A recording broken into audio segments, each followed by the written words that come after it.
Olá, eu sou o Rodrigo Bela Martinez e você está no canal do Contencioso Estratégico. Hoje o nosso convidado é o Leonardo Toledo.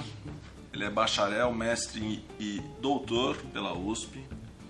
Ele é autor de livros, presidente do IBDIC, Instituto Brasileiro do Direito da Construção, e advogado especialista nessa área da construção civil. Léo, obrigado por ter aceitado o convite para ter esse papo com a gente. Eu agradeço o convite, é uma honra aqui poder ver se tem alguma coisa que eu possa contribuir e conte sempre comigo.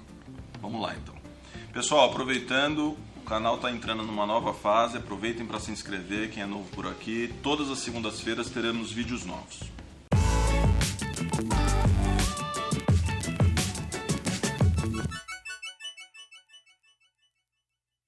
Léo, hoje em dia se fala muito sobre as dispute boards, né, que é um meio alternativo de resolução de controvérsias. Como é que você avalia a efetividade desse instrumento e se você puder explicar um pouquinho o que é esse instituto para quem ainda não conhece? Claro, esse é um tema que realmente tem estado muito em voga em algumas indústrias, que a gente chama de indústria, em alguns mercados, né? O mercado da construção é um deles. Ele é uma ferramenta que ele ocasiona um aumento do grau de governança de um projeto. Assim, ele acaba sendo um formato em que você diminui em grande medida o nível de conflitos ou os conflitos que não são resolvidos pelas próprias partes, ele acaba sendo resolvido de uma maneira muito ágil pelo próprio Dispute Board. Então o Dispute Board ele é uma ferramenta que tenta proteger a própria obra, porque ele impede que a obra tenha paralisações. Para o momento atual do Brasil, que se fala muito em ineficiência administrativa, ele é muito bem-vindo. E por isso ele tem sido celebrado no Instituto Brasileiro de Direito da Construção e outros meios, né? Vamos contar um pouquinho o que é esse modelo na prática. Vamos imaginar um contrato complexo e que num projeto que tende, no decorrer dos seus acontecimentos, a dar conflito. E por que se dá conflito? Vamos imaginar que você tem que entregar uma usina hidrelétrica.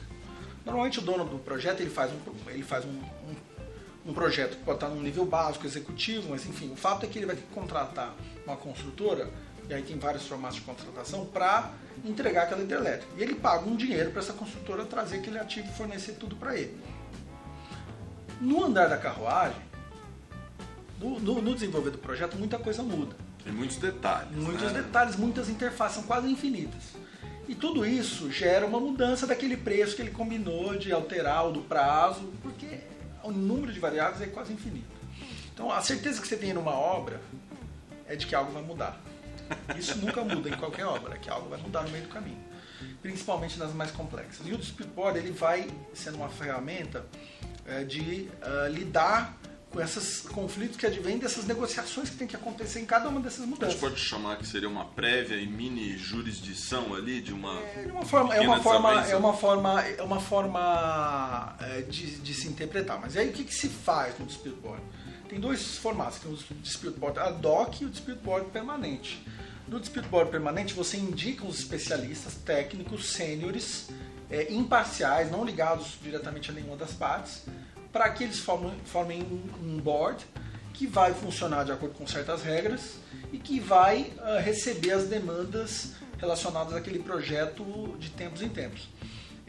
Na prática, você perguntou da efetividade. O que acaba acontecendo? Ele gera comunicação. Num casamento, em qualquer situação, o conflito normalmente surge da falta de comunicação, do desalinhamento de expectativas. Ele atua como um mediador ali ao longo? Muito, porque o que acaba acontecendo é que, vamos dizer, o dono da obra tem um pleito, ou então o construtor tem um pleito contra o dono da obra. Quando ele mesmo vai explicar o pleito dele, o dono da obra está lá vendo. De alguma maneira ele vai ver o que é justo e o que é injusto. E o construtor também tende a filtrar muito mais do que ele faria se não tivesse o Dispute Board, que ele ia falar, tem um terceiro ali isento, ele não vai aceitar qualquer coisa. E por outro lado, o dono da obra vai poder se defender e ele vai entender, dentro daquele ponto, o que é razoável do dono da obra. E num mundo de pessoas de boa fé, e por incrível que pareça, as pessoas em geral têm boa fé nesse projeto, porque não adianta nada de você brigar. É um custo bom para os advogados, no final do dia. O que acaba acontecendo é que quando você conta a sua história, o outro conta a história dele, o outro fala, puxa, esse ponto ele tem razão. a maioria dos conflitos que se levam ao dispute board, ou dos temas, as partes acabam resolvendo no meio do caminho. E quando eles não resolvem, e aí é formado ao dispute board para decidir, você tem 2 formatos de decisão. O dispute board, que pode ser 1 ou 3 pessoas, ou até no limite mais, mas assim, normalmente é de 1 ou de 3, o mais normal é de 3, ele toma uma decisão e ele tem um prazo muito curto para tomar essa decisão. E aí esse prazo normalmente é combinado no próprio acordo que você faz quando você monta o dispute board. Mas envolve uma espécie de perícia, uma diligência, ou é mais O que acontece? Você temático, até me perguntou sobre conceitual? jurisdição. O dispute board ele não entrega jurisdição, ele entrega o que os anglo-saxões que inventaram essa ferramenta chamam de rough justice. Eles têm que entregar uma solução rápida num prazo curto. A não ser que eles peçam para as partes, preciso de prazo, porque isso aqui está num nível de complexidade muito grande. O que se percebe? Que talvez seja uma solução que os engenheiros inventaram. Assim, que uma solução ruim é melhor, mas solução ruim no curto prazo é melhor do que uma solução boa num tempo indefinido. Então, assim... São engenheiros, normalmente, ou advogados? Essa é uma das discussões que se tomam. Eu acho sempre válido você ter um dispute board misto. Você tem possivelmente o presidente como advogado, os outros 2 como técnicos. Por quê? Porque o advogado tem um viés de procedimentalização e de contraditório que ajuda a organizar o procedimento, e os engenheiros têm um viés de resolver problemas. Se você deixar só engenheiros, eles vão mudar a lead que um trouxe, ele já vai falar, não é isso que é o problema é... Quer dizer, então, eu acho que esse caldo dessa mistura é importante. Então, o dispute board ele acaba funcionando como uma garantia para o dono da obra de que o empreiteiro não vai usar aqueles momentos de adaptação como uma coisa, se você não concordar com o meu preço dessa variação, desse change order que a gente chama, a ordem de variação, eu vou paralisar a obra. Isso acontece muito. E do lado do empreiteiro acontece o oposto, quer dizer, ele também quer um dispute board que não deixa o dono da obra pedir variações ao longo do tempo, porque ele pede, só que ele não quer pagar. Não, que não fizemos aditivo, tem vários argumentos para isso. Então o dispute board ele vai dando uma racionalização ao processo, por isso que eu falo que ele cria uma instância... Mas ele é obrigatório? As partes têm que passar por esse dispute board previamente? Ou alguém pode falar assim, não, o meu problema é tão complexo que eu já quero levar direto para uma... Aí depende do que você combinar.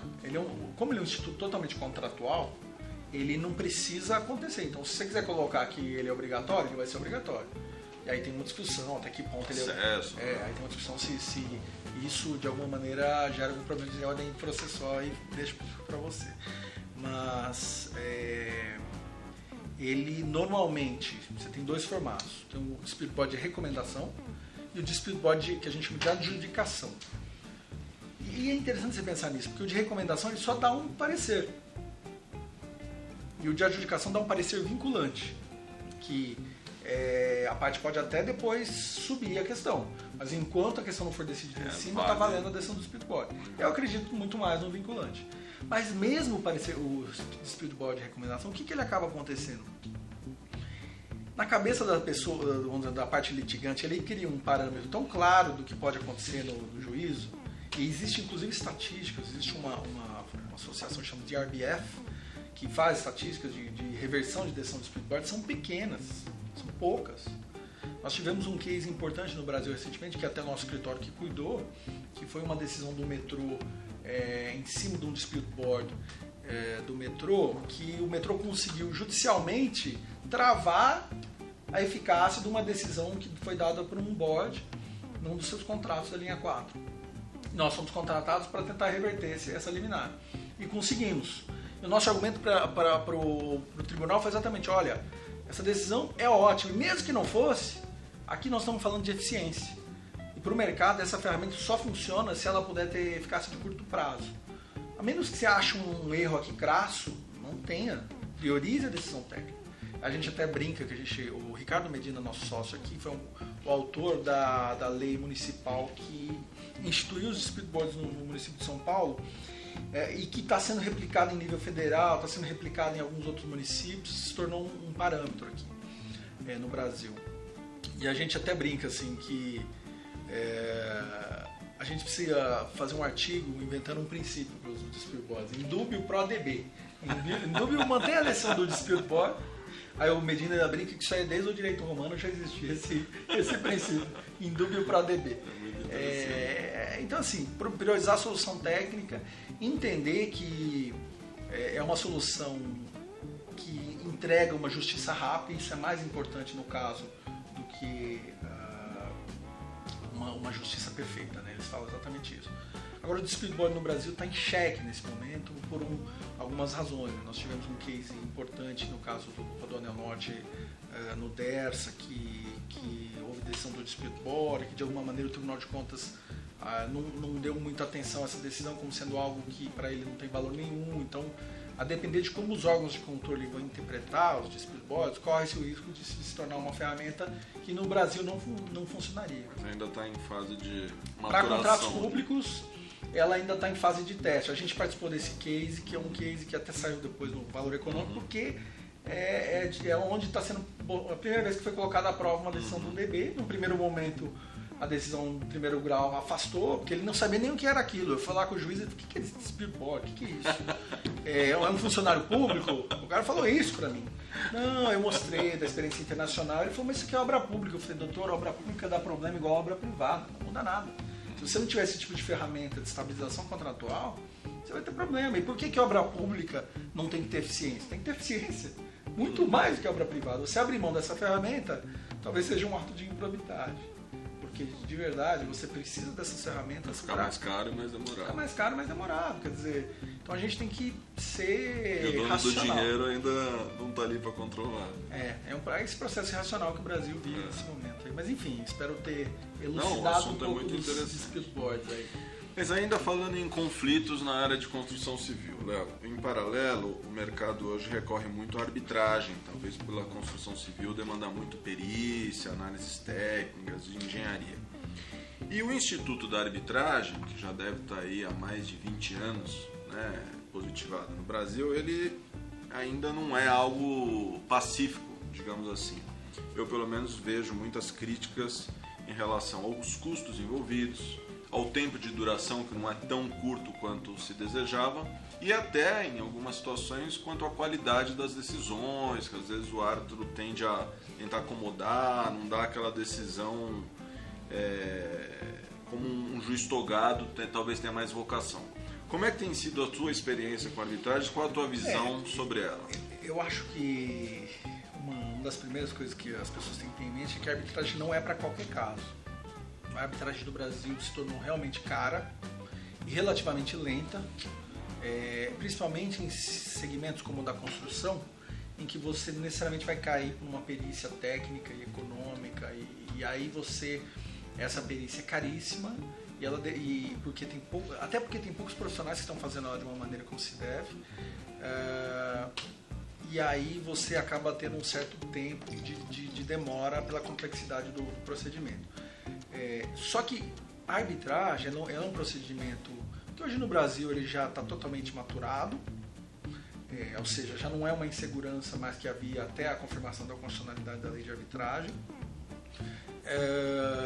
mas que as pessoas têm que ter em mente que não é para qualquer contrato. Eu já peguei contrato de cliente que vinha com contrato às vezes de 10 milhões, com pleito de 1 milhão, que a cláusula era cláusula arbitral de 3 árbitros numa câmara cara.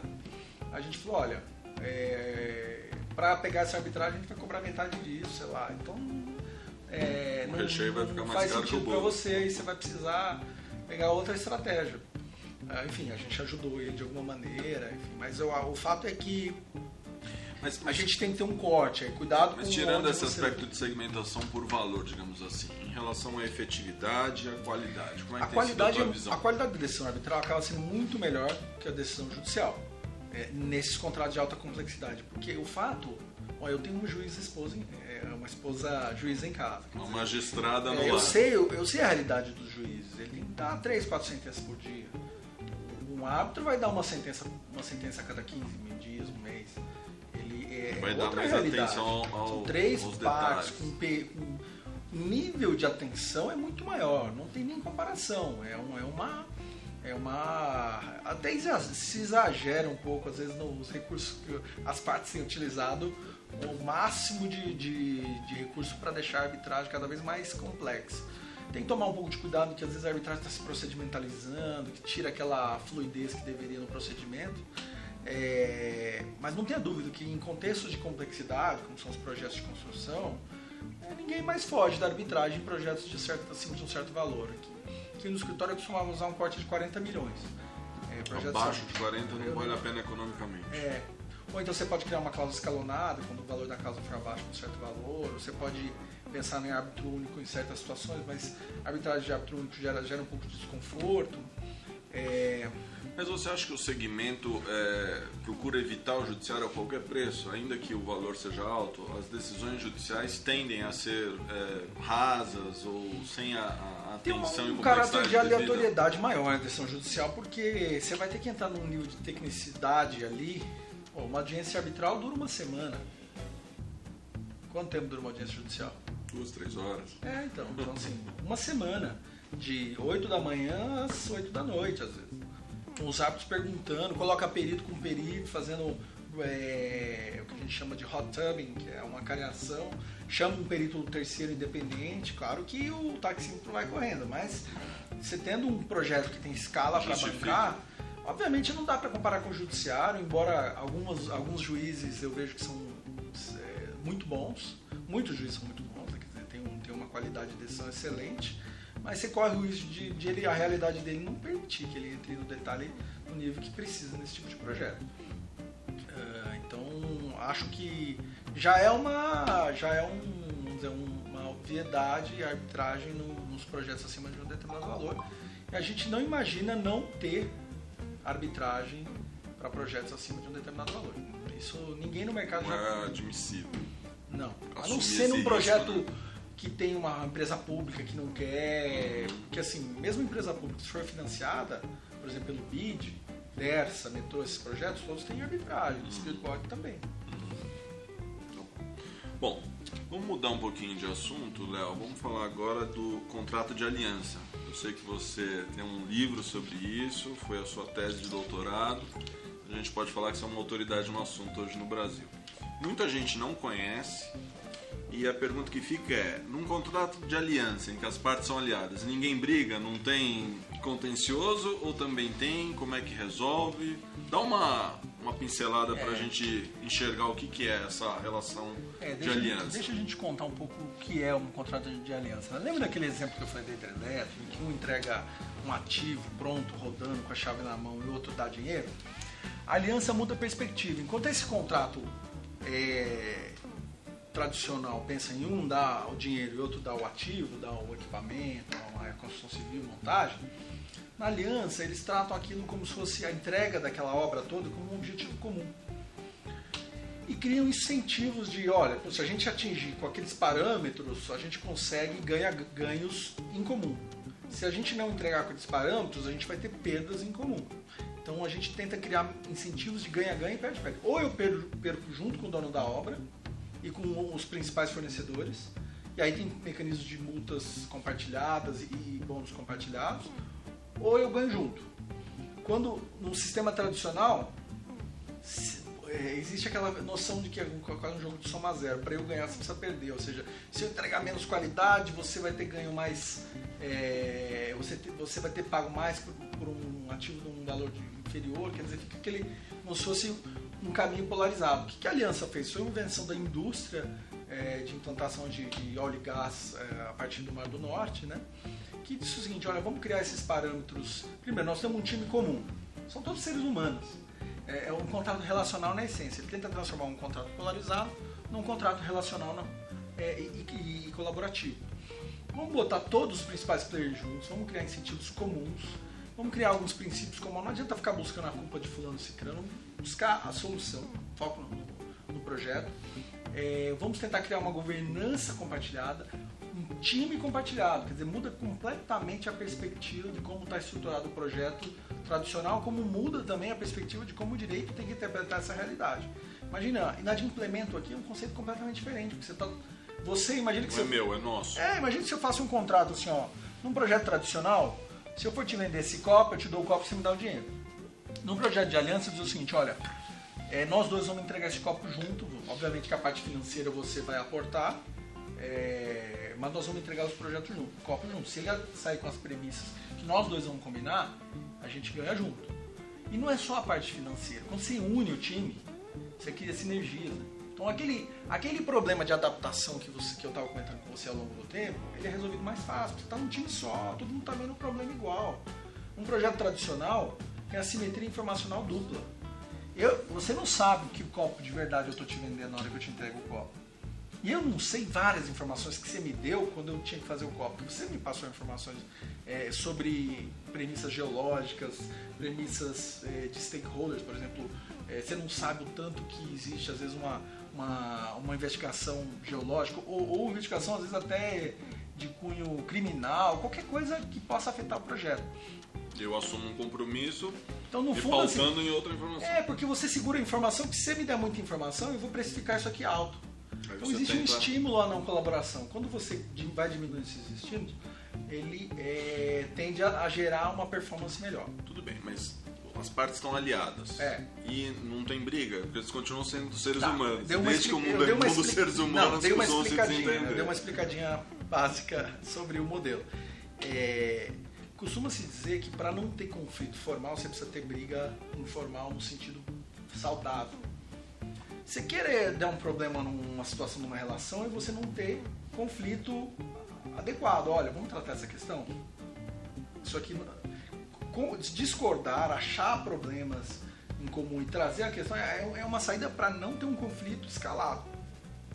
A aliança ela tem alguns incentivos para que o conflito seja resolvido na própria aliança.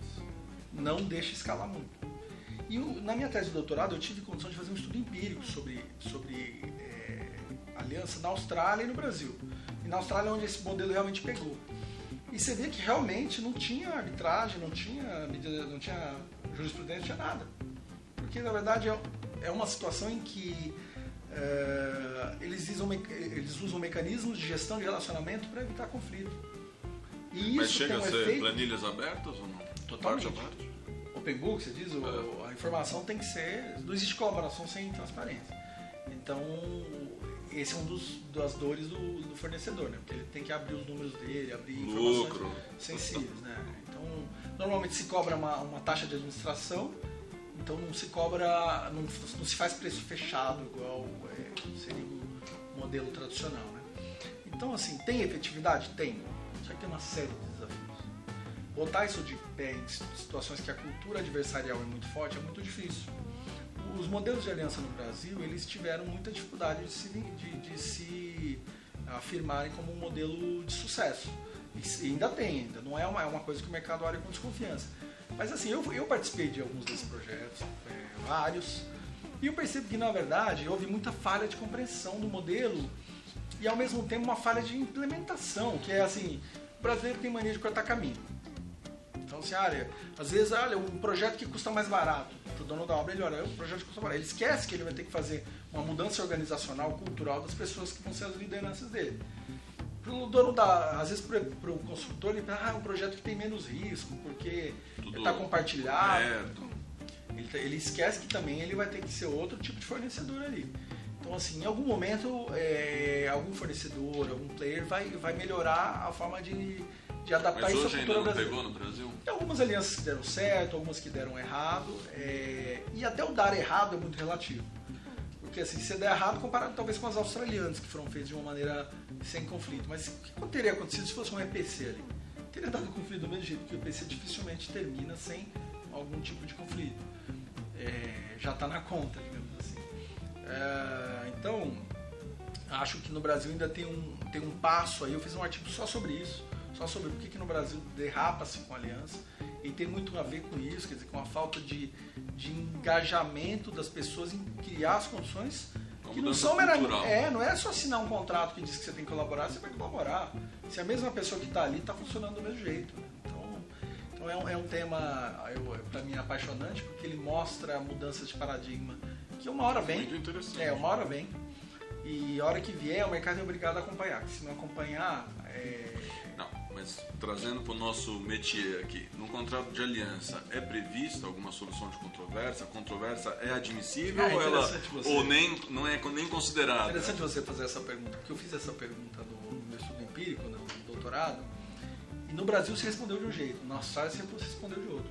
E no Brasil isso aqui ainda não pegou. Na Austrália, os gestores de projeto quase que unanimemente diziam o seguinte, olha, não faz sentido você criar na aliança nem ter cláusula de mecanismo de solução de controvérsia, porque senão você vai criar um incentivo a que isso se escale para essa cláusula. Porque quando você tem aquela coisa, você tem a quem delegar, você delega. Eles tendem a dizer, você precisa resolver dentro da aliança. Vocês têm que se entender. Com a fé e da melhor maneira possível. Mas, óbvio que no Brasil a gente não confia nesse sentido, né? Mas eu achei isso de um valor assim, interessantíssimo, porque você pensa, olha, eles estão dando uma informação de que talvez a mera existência de uma cláusula possa ter um efeito no nível de conflito dentro de um projeto. Será que é um pouco exagero? Pode ser. Mas o fato é que, por exemplo, se você olhar tinha alguns manuais, porque obviamente os australianos fazem um negócio caprichado, né? Tinha os manuais, acho que se não me engano, do estado de Vitória, lá na Austrália, sobre como implementar projetos de aliança. Lá os projetos são tipicamente públicos, lá a contratação pública é mais flexível. E eles falavam, não se inclui tipicamente cláusula de conflito nos contratos de aliança. Não é curioso? Interessante. Se é feito para mudar a razão, já nem abre essa porta. Aqui é impensável, né? Porque senão você não coloca nada, você já pensa, então vai cair no judiciário. E só de pensar isso, você já está contra a ideia inicial, né? De novo, como eu tenho uma juíza em casa, eu sempre fico com a ressalva de que não é assim. Tem muitos juízes que às vezes é uma benção. Quando cai no juiz que dá uma decisão e ele é talhado, faz aquilo muito, que você fala, graças a Deus que foi no judiciário. Até porque às vezes é muito cara a arbitragem. Né? Mas a depender do caso, vai cair lá, vai ser uma loteria. Pelo nível de complexidade. Exatamente. Léo, adorei, aprendi muito com você. Que isso. Obrigado aí Obrigado você pelo convite, pela oportunidade. Tá bom? Deixar um recado para as pessoas que se interessarem pelo direito da construção, para se associarem ao Instituto Brasileiro de Direito da Construção, que é o instituto que eu estou à frente com muitos amigos e muitos expoentes do direito da construção. Vamos deixar aqui o link para quem quiser entrar no site, tudo. E agradecer aí, parabenizar pela iniciativa, porque eu acho que a gente precisa fomentar esses debates, né? Eu acho que tem muita coisa boa para se discutir. Parabéns. Obrigado, Léo. Um abraço. É isso aí, pessoal. Então, até segunda que vem. Um abraço.